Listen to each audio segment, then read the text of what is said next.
Okay, does anyone have any changes or additions to the agenda? I see Mark does.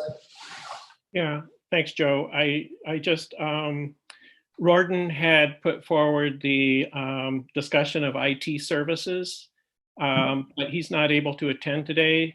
He was double booked. So we discussed it, and he would like to put that off until our next meeting. Okay. So, and he'll provide us something in advance to chew on.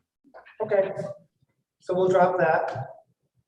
Any other additions, changes? Okay, we've got minute approvals from October 28th. Does anyone have any changes? Joe, I just have a very small thing. It's under the energy report. It's Paul Fenn. I think is his name spelled Fenn? Is that right? So Yes. that's just a typo thing. Okay. Anything else? Any other changes? Motion to accept the minutes? Motion. Second? Second. Okay. All in favor? Aye. Anybody opposed? Anybody abstaining? Looks like everybody approved the minutes. Report from county administration. Is there someone here for that? Yes, I'm here. Thank you. Okay. Give a brief update. So just on the COVID front, we have around 5 active COVID-19 hospitalizations, approximately 210 active cases. We are seeing higher numbers of new cases, but also at the same time continuing to see low numbers of hospitalizations. Health department nursing staff continues to do contact tracing and are busy with these new cases. And the other thing that we've been busy with are holding the vaccination clinics for 5 to 11-year-olds. We're running second dose vaccination clinics. This week we have 2 more coming on this Friday and Saturday, finishing those off next week. So pairing that with the contact tracing is taking up the majority of health department staff time.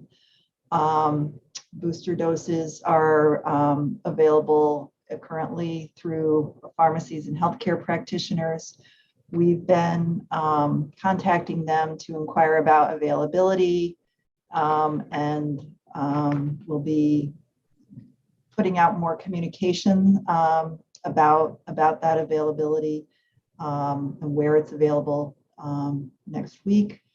We're issuing holiday guidance and other FAQs and any information that we have, preparing information about the Omicron variant, all of which can be found on the health department's website. So that's on the COVID front. On the county government front, at Tuesday's special meeting of the legislature's downtown facilities committee, a vote was taken to subdivide the county-owned parcel on Tioga Street and to sell the side facing Sears Street to INHS at fair market value to develop for sale affordable housing. So again, that passed that committee and will be going to the legislature for Tuesday night. And I think those are the main updates that I wanted to bring forward today. Thanks. Thank you. Does anyone have any questions? Rod? Lisa, can you update us on the county administrator position? Sure can. A bird's eye view of that. So the legislature, together with our HR department, conducted a search, a nationwide search, which did not result in a candidate to bring forward. So the search efforts have been paused for the remainder of 2021. When a new legislature is in place in 2022, they will resume the process and try again. And that now sounds very familiar. So I think you've updated us on that on the past, but it's good to be reminded. So thank you. Sure thing. So, what I failed to mention, but I will remain in the interim role in the meantime. Other questions? Robert? Yes, by the way, Lisa, doing a good job. I'm glad you're going to stay in the interim position until a permanent administrator is found. My question, and by the way, the latest statistics from the health department indicate that the number of COVID cases took a big jump today, up from 210 to 247, which is the highest it's been since September 19th. So that's something to keep in mind. They are increasing. I had a question, and it didn't come up in this morning's conference call, which probably a good many of the members in this TCOG are attending. But in view of Governor Hochul's order, executive order recently, is that going to affect Hugo Medical Center in terms of canceling any non-essential surgeries? It's a great question, Bob, and unfortunately, I don't have our health department or EOC staffers to back me up and answer. I'm not entirely certain the answer to that, but I can certainly look into that. Thank you. Sure. Other questions? Seeing none, thank you, Lisa. Appreciate the update. And we can move on to reports and discussions, which the first one is the cell phone reception study, and Dan is here. So I will turn it over to you, Dan. Thank you. Dan Klein, County Legislature, I know most of you. So I sent out something that I believe was distributed to you, it's probably a month ago already.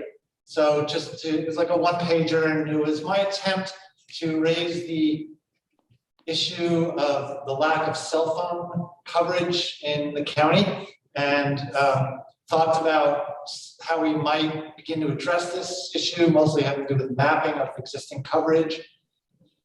And it was also putting out the idea of looking for an entity to spearhead this effort, at least to some extent. And in that, what I sent out to you, I also raised the possibility of TCOG itself applying for a grant from the Community Recovery Fund, which is the money that the county is setting up to have local entities apply for to address community needs. To see if TCOG would entertain that idea of considering applying for a grant to address the cell phone coverage issue. A few things have happened since I provided that information a month ago or so. One is that Katie Borgella from County Planning is informing that the FCC has now released cell phone coverage data. And so I met with the County Information Technology Services Department because what they said, they can take that FCC data and generate maps that shows coverage. So it already took a big leap forward of what I was proposing. All of a sudden it materialized magically, not because of anything I did. And what I believe that the county ITS said that they can do is generate two different kinds of maps. One would be a static map that just shows the coverage of all the different companies that have cell phone coverage in this county. Show where they are covered and where they're not covered. And then the second kind of map would be more interactive, with the idea that the public would be able to access this map, pinpoint where they live, where they are, and check to see A, who's covering that spot, and B, if their experience of their cell phone coverage matches what this map says. Because as we know, with the broadband map, the map itself that the government provides is not very accurate. So that's the first thing that's happened. That's the big one that's happened, is that a lot of what I suggested in my one-pager to you is already going to be in process. We're going to be able to generate some maps. Another thing that happened is I read that Senator Peter Oberbacher, who's a New York State Senator for some of the towns in this county. He talks about the issue of lack of cell phone coverage as something that he wants to work on. And so I was really glad to read this because it's not something we've been talking about. It's not something county government's talked about. It's not something I hear talked about at a very high level very often. So I have reached out to him to ask him about it. I haven't heard back yet. And I looked up something about him, and he is on the Internet and Technology Committee of the New York State Senate. So that's probably a good perch from which to think about that issue. Another thing I could say is that in that one pager I sent you, I was saying when I thought maybe the county might start accepting applications from this community recovery fund, and I said maybe in March. I don't know. We don't have any news about it. There's no actual developments, but my hunch now is that it actually is going to be later than that. Another thing I want to mention is that I write a monthly column for the Danby and Caroline community newsletters, and in it I wrote about this lack of cell phone coverage issue. It's in the December issues that are coming out right now. And in that article, I asked if there's anyone reading this that has expertise about this topic, because the truth is that I actually don't know anything about the technological part of it or the financial or business aspects of cell phone coverage. So another thing that I wanted to speak to you about and to members of the community is anyone that has any knowledge about this industry would be really helpful to have somebody that knows something to help guide efforts going forward about how to address this issue. So, based on the fact that County ITS is now going to probably be able to generate these maps, and that the Community Recovery Fund is probably a little further out than I was optimistically hoping for. So based on that, I'm not actually asking TCOG to take any action today. What I am hoping to do is just raise the profile of this issue, get a little interest going in this particular issue, and also to ask TCOG to consider if they could or would, under the proper circumstances, be willing to apply for a grant on this topic to help move this forward. Because if there is going to be a funded study of some kind, and I don't know exactly what that would look like, there does have to be an entity that's where that study is housed in. Final thing I wanted to say is that what I didn't include in that proposal, that one pager that I sent to you a month ago, is that the other thing I'm looking for is examples of other municipalities that have stepped in to address this issue in their own areas. I haven't been able to find anything. I haven't looked very hard. So that's the other thing that I just wanted to be included in the conversation. So that's my pitch for today. Thank you. So I'm going to open up for questions. Any questions for Dan?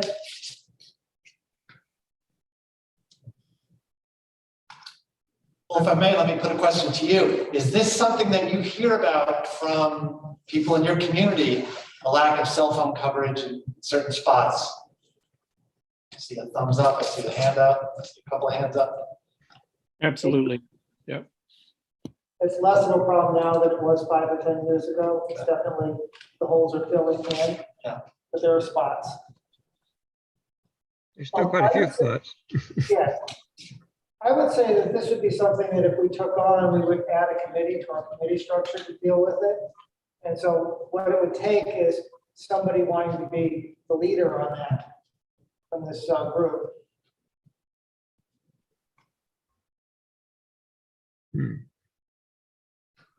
So I guess what we can say is folks who know about it, you can contact people individually too and try to twist some arms and see if we can get somebody. We're going to be talking, I think today, definitely by next meeting, about doing some changes in our committee. We don't have anything specific, but just looking at it, saying it's been here for a year. What do we want to do? And so there's a possibility of adding a committee to deal with that. So that's kind of where I see it right now, unless somebody else has some other ideas or thoughts. I see Mark and then Joel. Yeah, just echo your comment, Joe, that I think we will be discussing our meeting structure and if we want to continue this subcommittee structure going forward. And so that could certainly involve embracing Dan's idea by a subcommittee. That's all. Yeah, and my comment had, because I'm relatively new to this group, and this is in this version of itself, is whether or not we have the resources to apply for, and then if we got it, administer a grant. Want to speak to how you envision that would work? Well, see, it's my understanding that TCOG did get a grant in the last year from the Park Foundation. Remind me of the topic. The CCA grant, right? Right, CCA grant. So there's a little bit of precedence, I guess. Rod's shaking his head no. Well, TCOG did not get a Park Foundation grant. It was Sustainable Tompkins. Oh, okay. Good to know. I mean, TCOG was involved in terms of many folks wrote letters, but I just wanted to clarify, it wasn't TCOG that received the money, it was Sustainable Tompkins. Good to know. Thank you. I mean, that is an open question. Could TCOG itself, get an administered grant? I don't know the answer to that. I don't know if it does offhand. Okay, well, I really appreciate your time. I'm going to keep this topic alive because it's a genuine quality of life issue for a lot of our residents. It hasn't gotten talked about a lot, and it could use some attention to see if we can move a little forward on it. So again, thank you for your time. I appreciate you bringing this up. It is an important issue. Let's find a way to move forward. Thank you. So moving on to subcommittee reports. The first one's Mark with emergency planning and preparedness. Okay, I just have a brief report. I'll just start off by saying, if I hope, so Rorden brought forward, or actually that came from the town of Dryden, I think, had the resolution encouraging the governor to sign the resolution creating a rural emergency services task force. So if you haven't done that, that might be something to try to do before the end of the year. And then, so our committee, Dan Lamb has been working with Rorden and Cornell students on evaluating emergency services. And so they, the students have completed their report. And I think at our next subcommittee meeting, they're going to present to us. But then we thought the suggestion was made that they could maybe make a presentation to the full TCOG group at our next meeting in January or February, whichever we decide it will be. So so that's something I'd like to put forward as a possibility. And that's all I have for my committee report. Any questions? Not seeing any questions. I guess we can move on to the next committee report, or that would be Rod with energy. Yeah, there's really no report. We haven't met. I think it's the same as what I had said last time. The city and the town are moving forward on working with Paul Finn. We've contracted with him through Sustainable Tompkins to do a path for community choice aggregation. And then that would bring on other municipalities, hopefully toward the end of next year. So I know we're going to talk about this later, but I am not sure that there needs to be an energy subcommittee moving forward. I wouldn't be providing leadership for it. So as we examine new topics, maybe energy comes off as one of the subcommittees, because I think community choice aggregation is a pretty important topic, and we've identified a path forward to actually try to get everything into the Public Service Commission and move forward on that. So that's it. Okay, questions for Rod? That's a great report, Rod. It's a successful completion of the goal. So thank you. Indeed, thank you. So I guess we'll move on to transportation. Robert? Oh, wait, Joel, did you have That's something? not a question. Yeah, I was just going to comment about discontinuing the committee. There's this major initiative in the city to address the ramping up to electrify and weatherize and insulate buildings.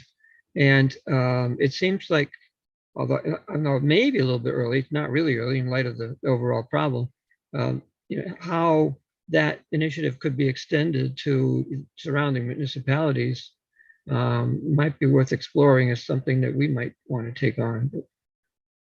Yeah, can I just quickly respond to that? I actually had a meeting with Luis Aguirre Torres this morning about that. And he's kind of overwhelmed just thinking about the city, but I think would be happy to share information. And so it might be that we just invite him to a meeting or two next year to just kind of keep us updated. And then maybe there would be more likelihood of trying to form a committee for, it's always hard for me now to think about these dates because 2023 maybe would be the year to form a subcommittee. But I know the city will be very interested in sharing information. It's just, he said it's going to take them about a year to kind of get things in place. Okay, thanks. Okay, any other questions for Rod before we move on? I don't want to move on too quickly. Okay, well, thank you, Rod. I guess we're now on to Robert. Yes, no transportation report this time, except to report that TCAT is proceeding, and that's a good thing to get more electric buses, all electric buses, and its priority is for increased electrification, eventually total electrification. That'll be a long ways off, but it's progress, it's being made, and that's my report. Okay, any questions for Robert? I see Mark. Thanks, Bob. So what's the, do you have any report on, they have 7 electric buses now, as I understand it. Is there a next step for a definable number of buses? They're going to use stimulus money, ARPA money, in part for that to purchase more. I don't think they have a specific number right now in line, but I can check on that. Okay, yeah, thanks. Exciting. Other questions? Thank you, Robert. Appreciate that. Water quality, George? Okay. I had a question, but it had to do with I guess I could call it the nexus between transportation and energy. And that had to do with what thought is being given to expanding the infrastructure for charging stations, and whether that really brought, well, it could be dealt with under transportation, it could be dealt with under energy. I can say this, the grant money from New York State ran out in October, and until the state puts more money in, that's going to slow the process down.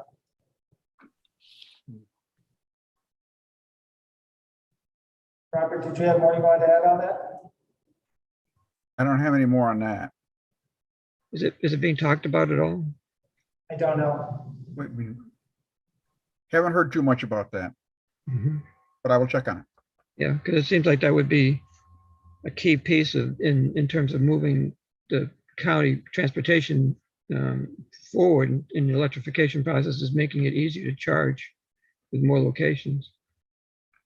That might be an idea, that some of that community recovery fund money might be able to be used for, that the county has set aside for some kind of a countywide program. Seems like a constructive thing to do.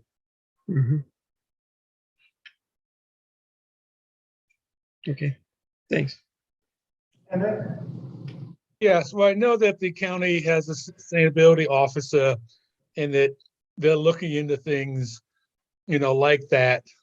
Maybe you can have him come and address this committee about the efforts going forward, because we have a couple of charging stations, near on our property in our parking lots, but we've not had at least I don't know that we've had a rigorous discussion about all county-wide lots, all county-wide spots.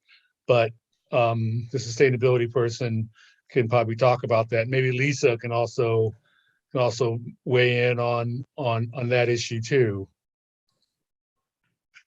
Yeah, actually, our chief sustainability officer is taking another look at redrafting our green fleet policy, which includes electric charging station infrastructure for county vehicles, and also leaves open the opportunity for the legislature to determine if we want to make additional charging stations open and available for public use. So it's a policy that we're going to be reviewing in the next couple of months. Oh, good. Yeah. It seems to me that with the county and maybe TCOG could play a role in terms of facilitating the installation of these things by looking into what the impediments are, what the process is. We've got a public charging place in Danby, and the town's being audited by the state controller's office, and they questioned whether or not we could give away the electricity in that way. And that's a question that could be addressed for everybody, really, to ask that question is, to what extent can we facilitate and encourage it by publicly subsidizing it, and is it even legal to do it? Mark? Yeah, I'll just weigh in from our experience here in Caroline. So we did put in a charging station here at the town hall about 4 years ago. And full disclosure, I have a Chevy Volt, so the main user has been me. And so what we did is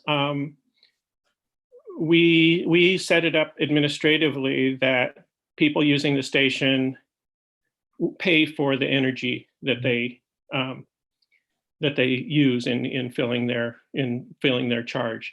So, and it still is attractive because it's so much cheaper than gas. So that's certainly a way to do it. And as far as for a town government, it was sort of a necessity too, because I didn't want to be giving away free charging to the town supervisor. So, and then I'll just observationally, recently, it's been exciting to see a number of different EVs charging here at the town hall after that not happening for several years. It's really changing now. We had a Tesla the other day charging. So, and I think people see the charge point station on their app and they come here to charge.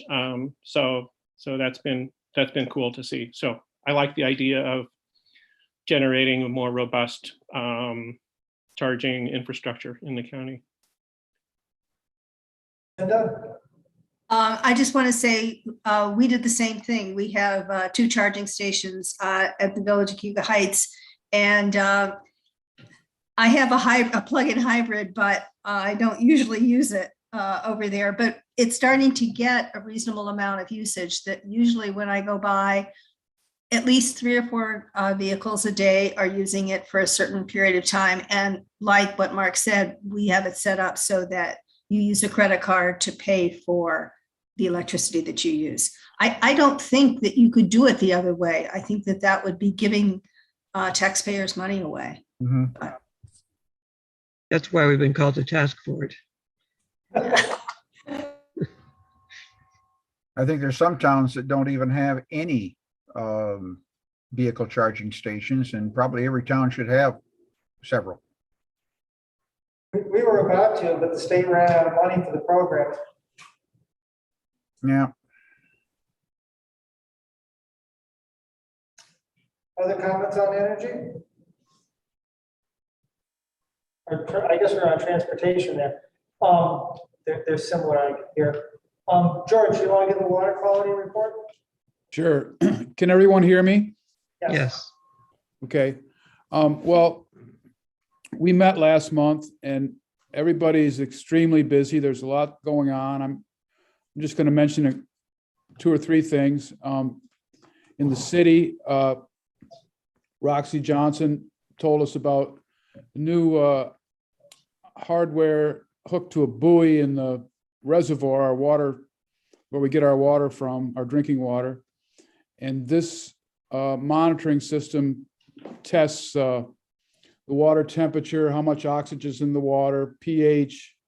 It can also help predict how much magnesium is in the water, which is a small problem we're having. And it also can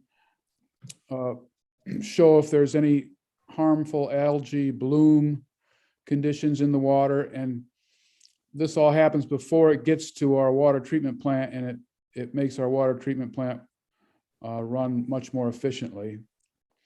The other thing that's going on in the city is we're at more bad news with our wastewater treatment plant. The damage to our 2 digesters was much greater than we initially thought, and it's going to cost another $1 million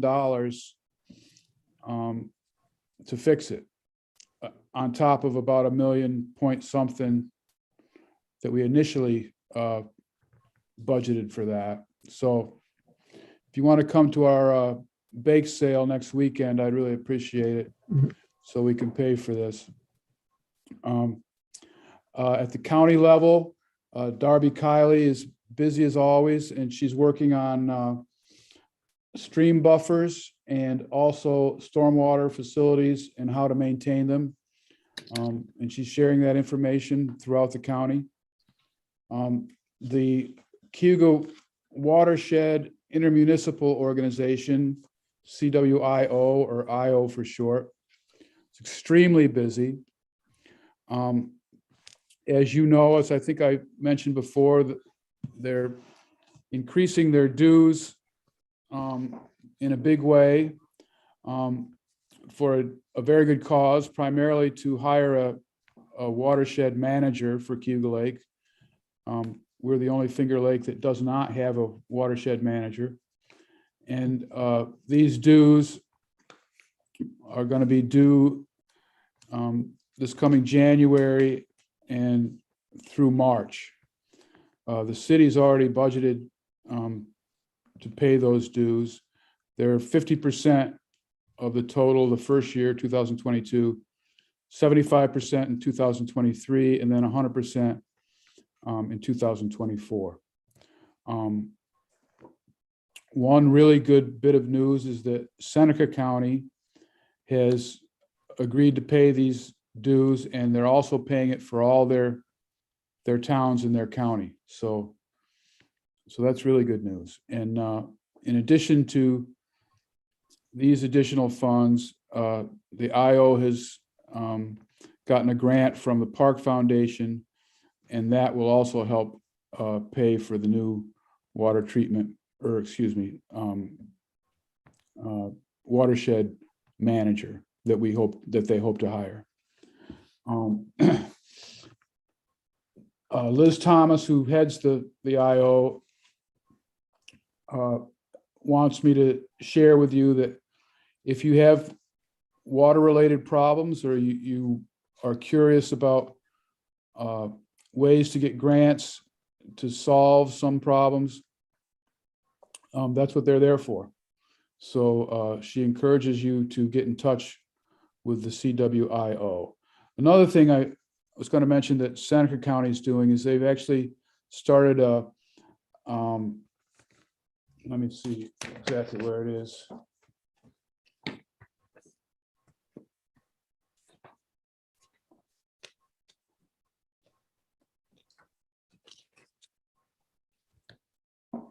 They're doing it for lakeside properties. They're doing a septic system testing program, which I suspect will be very helpful to keep the water in Hugo Lake cleaner.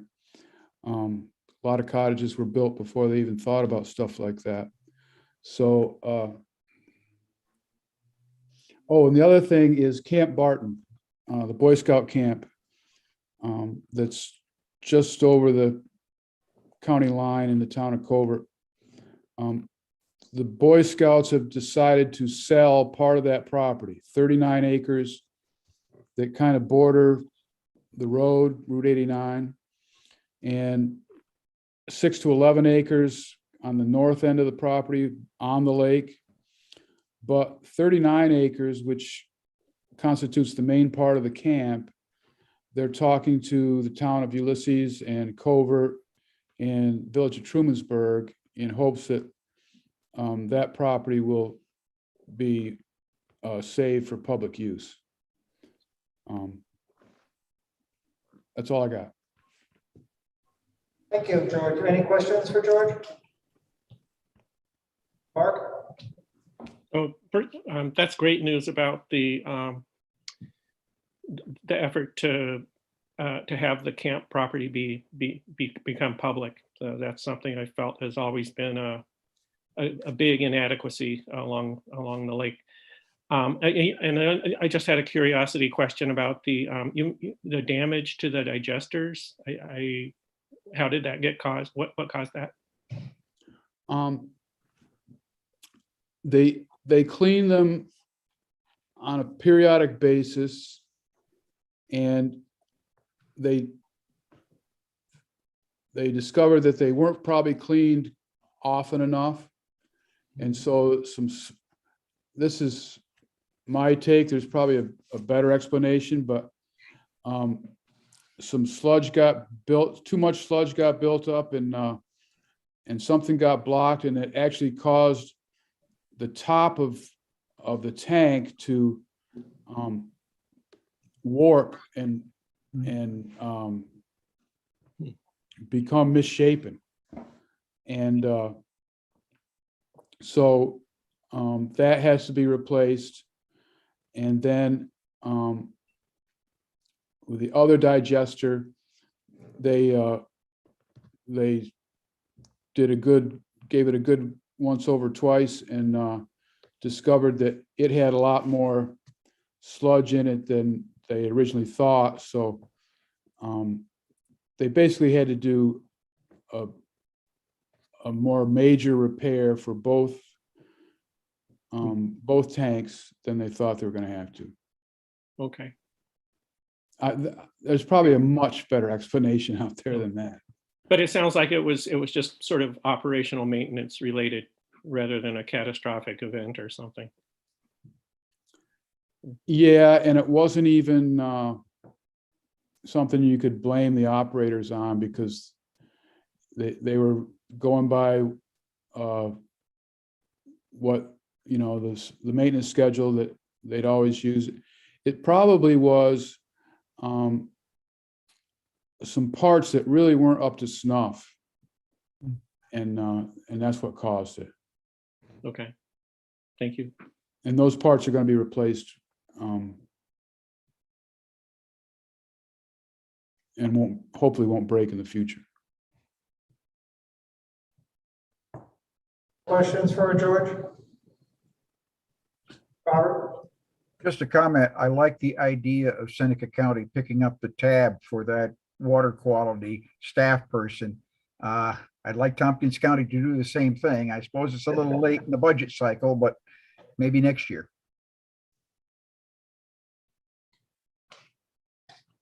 No comment.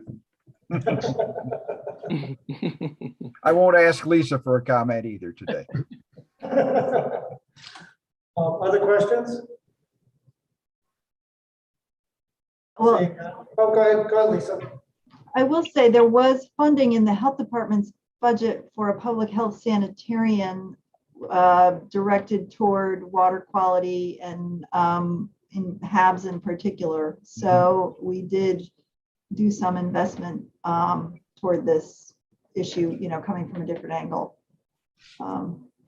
Understanding it's definitely a shared concern among multiple municipalities around the watershed. Thank you.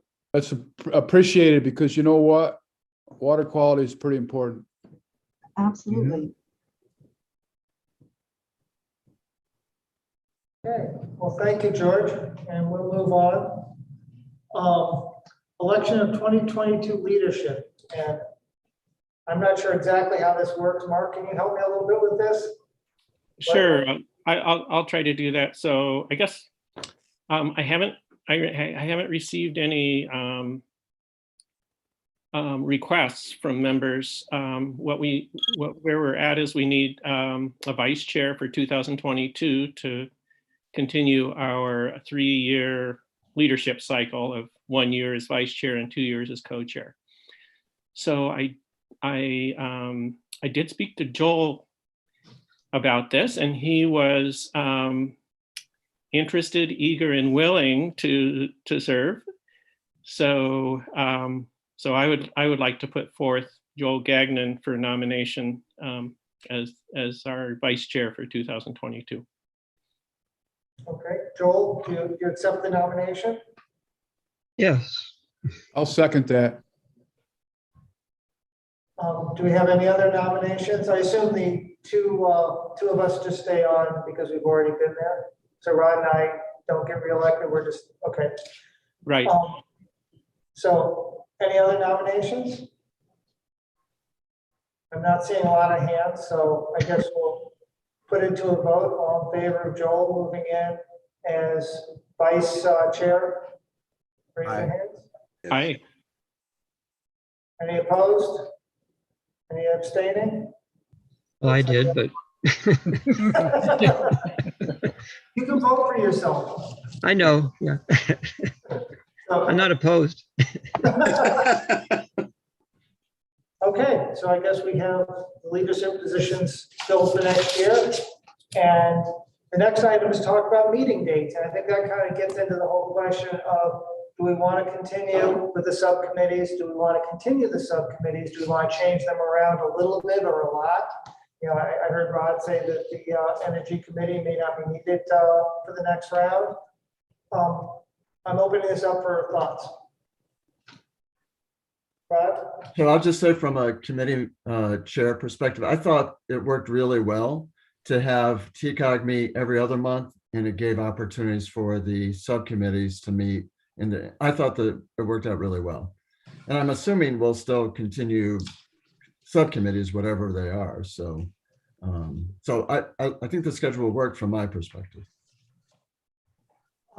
Yeah, I guess my question is, do we want to change the subcommittees, add, subtract, have more of them? I mean, that's the question. We had the whole question of whether we want to do a cell phone subcommittee, which seems like a good idea. I know that's definitely an interest. We had a broadband group sort of for a while. Do we need to work on that? I saw Mark, you had a hand up there. Yeah, I concur with Rod about the structure, and yeah, I had sort of thought it would be, I guess it's a broad discussion of the group, but I sort of queried my emergency services preparedness subcommittee, and I feel like the work is not finished, and we feel like we can do more, and we expect for there to be some concrete recommendations coming from the Cornell students report.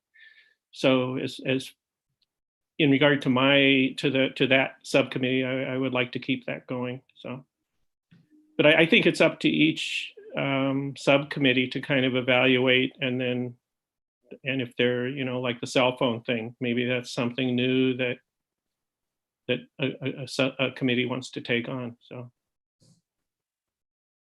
And I did not canvass the Energy Committee, and I can certainly send out an email saying, there are plenty of issues to address. It's just that I'm not going to provide leadership. Do they have some thoughts about a key topic that they want to focus in on? And is there somebody who would emerge as helping to facilitate that? So I can certainly send that out in the next few days.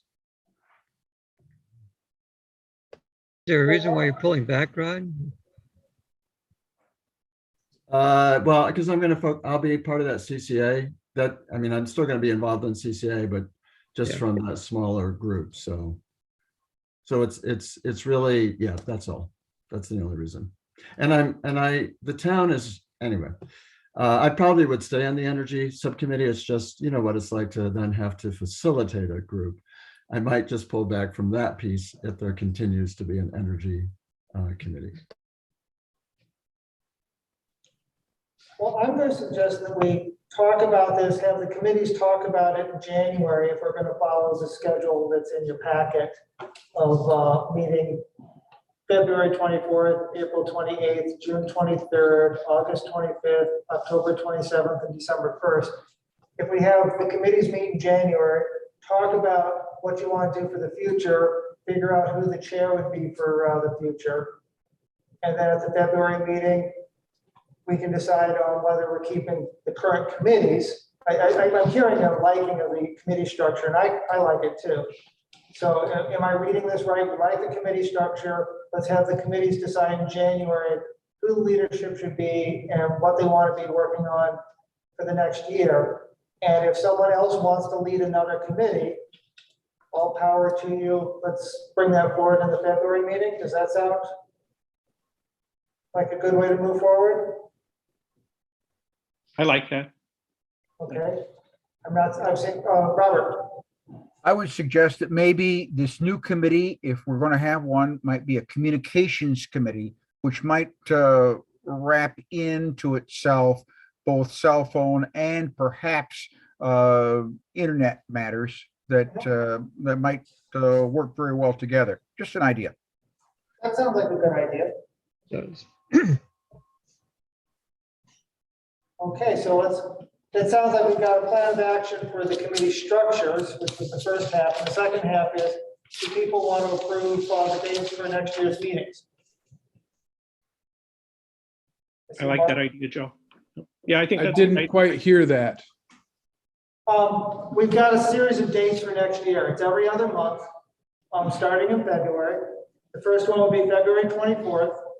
The next one will be April 28th, June 23rd, August 25th, October 27th, and December 1st. Fine with me. And it'll be at 3 o'clock. It's the fourth Thursday. So Mark, are you making a motion that we have those as our official dates? Sure, I'll put that forward. Thanks. And do I have a second? I'll second. I saw Rod first. I thought there was only 15 days in February. 15.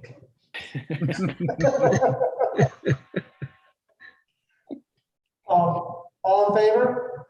Aye. Bye. Anybody opposed? Anybody abstaining? Sounds like we have a plan to start off next year with. What about committee membership? We have people who have been on committees in the past, but if for instance, we create a communication committee, how is that going to convene in order to, choose its leadership and how are people going to sign up for it, so to speak? I think we need someone to spearhead it. And if they came forward, we would approve it at our February meeting. And my understanding of the committees is you pull from the community whoever you want to. We need somebody to report back to this group. But other than that, the committee memberships are pretty open, is my understanding. Pretty much anybody who's interested and has knowledge is sitting on these committees. Mm-hmm. So we just need someone to champion it. Of course, we have a room full of people with lots of extra time on their hands. Yes, right.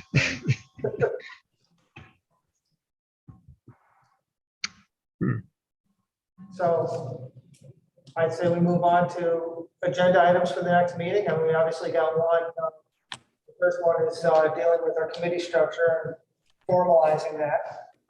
And any changes that may happen either in the people spearheading it and or the committees themselves possibly adding. So that's an agenda item. Any other agenda items at this point? The one that Rorden has moved forward to Yeah, February. you're right. Yeah, absolutely. Thank you. And of course, people can add items pretty much up to the meeting if we have time for them. So, yeah, this is not the end of it, it's just starting the process. Hearing none, it sounds like we might be able to end early today. Anybody have anything else? Well, last year we did spend some time brainstorming, what are the most important issues? And I think that the committee structure should evolve from that. It might be worth spending a little bit of time thinking about what those major issues are, and do we have the bases covered with the committees that we've got in place? And I can't say that I spend a lot of time thinking about it so far. The only thing that sort of came to my mind as we were going through the committee reports was that transportation is a big part of our carbon footprint. And if we spend a little bit more, it wouldn't be inappropriate to focus more energy on how we would encourage the electrification of the transportation sector. In that, well, if it's going to fall under transportation, now we could have changed the scope a little bit. Agreed. I think Dan brings up a good point that the whole communications question is something that we bump up against in different ways. So certainly the broadband was one. And the cell phone issue, I know if you're outside the range, it's a big issue for you. I'm just not sure where those areas are right now, but I know they're happening in various parts. So are there other A lot issues? of them are Danby, Caroline, and Newfield. I got that from the people who were raising their hands saying, yes, I'm hearing the complaints. Other issues, Mark? I just want to circle back to the, because it's come up a couple times, the transportation and electrification thing. And I think there is a group, there is a group working on promoting charging stations that sort of grew out of the work to put in the NYSERDA funded charging stations that we had in Victoria. I can't think of her last name, and I think Holly Payne is on there. They might be centered at Cooperative Extension, but I think that's something we should think about, including or embracing them or bringing them in if we embark on that kind of thing. Sounds like a great idea. Other thoughts?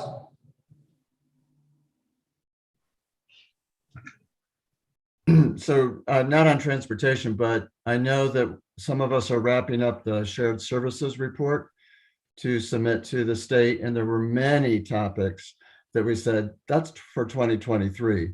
So at some point, we might want to revisit what some of those topics were, because obviously there's at times a strong relationship back to TCOG. So that might be something we just touch base on as well in February, just that report that will be submitted, I think at the end of the year. I know we have one more meeting to kind of adopt, I guess, the report that's going in. That sounds like a great idea. Thank you. Robert? One item that has came up in our our last meeting was the idea of countywide code enforcement. And that's going to be something that probably will be debated by county government and by municipal town boards in the next year. And it might be something that we would want to consider talking about, not necessarily in February, but sometime in 2022. I'm sure we're going to have that as one of our meeting topics at some point in 2022. Yeah, I think that's a great idea. Other thoughts?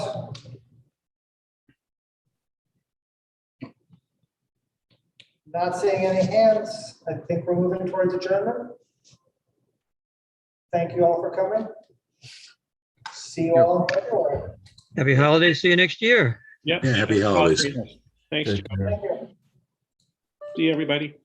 Yep. Thank you.